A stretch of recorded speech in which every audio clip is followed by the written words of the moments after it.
Good morning students.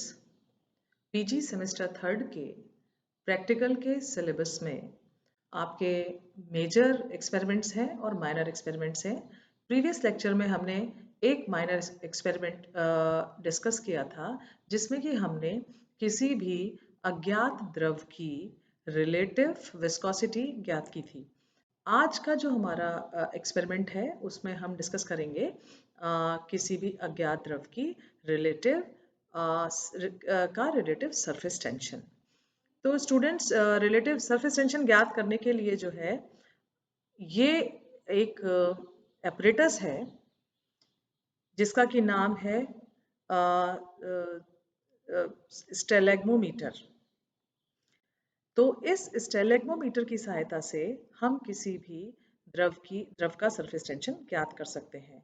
तो students, जैसे आपने देखा था कि जिस प्रकार विस्कोसिटी ज्ञात करने के लिए एक जनरल फार्मूला था, उसी तरह से इसको ज्ञात करने के लिए एक जनरल फार्मूला है जिसके द्वारा कि हम जल के सापेक्ष किसी अज्ञात द्रव की का सरफेस टेंशन ज्ञात कर सकते हैं।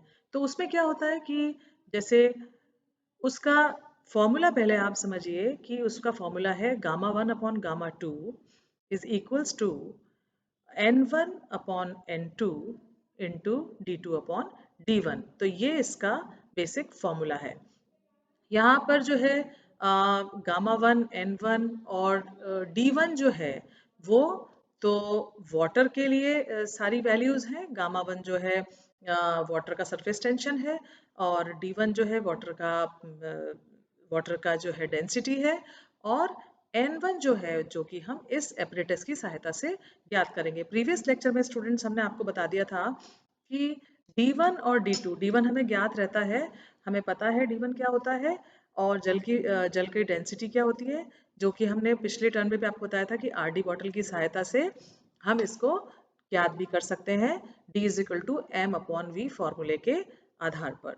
तो इसमें हमने ये भी डिस्कस किया था कि किस प्रकार हम m निकालेंगे, और तो इसी तरह से हम जल के साथ साथ जो है अज्ञात द्रव का कि हम डेंसिटी यानी D2 जो है हम इस आरडी बॉटल की सहायता से हम ज्ञात कर सकते हैं। अब प्रश्न आता है कि जो विस्कोसिटी है वो जो सरफेस टेंशन है वो हम स्टेलेग्मोमीटर की सहायता से किस प्रकार ज्ञात करें। तो इसका बहुत ही सिंपल मेथड है कि हम जो है पहले हम वाटर लेंगे और वाटर के लिए इसको इसको वाटर के अंदर डिप करेंगे और ऊपर से सक करेंगे। सक करने के बाद जो है विस्कोसिटी की तरह से इसमें भी जो है दो मार्क्स बने हुए हैं। एक निशान आपको दिखाई दे रहा है यहाँ पर, आप ध्यान से देखें, ये एक निशान आपको यहाँ पे दिखाई दे रहा है, इस जगह पर एक निशान दिखाई दे रहा है और एक निशान आपको यहाँ पे ये नीचे दिखाई दे रहा है। तो इसमें हम क्या करते हैं कि इसको लिक्विड को सक करके सिंपल पिपेट की तरह से इसको यहाँ तक, इसको इस निशान तक हम लेकर आ जाते हैं। जहां तक भी आपको निशान दिख रहे हैं मतलब वहां तक ये निशान है, यहाँ पर यहाँ तक इसको लेकर आ जाते हैं और इसको रोक लेते हैं। फिर हम क्या करते हैं, इसको छोड़ेंगे तो जो भी लिक्विड है उसकी ड्रॉप्स जो है वो ड्रॉप्स गिरेंगी। तो उन ड्रॉप्स को हमको काउंट करना है। तो n1 जो है वो वाटर के लिए नंबर ऑफ ड्रॉप्स होता है। तो अब हमें क्या करना है कि एक निश्चित वॉल्यूम के अंदर जल की कितनी बूंदें बनी, हम इसको काउंट कर लेते हैं।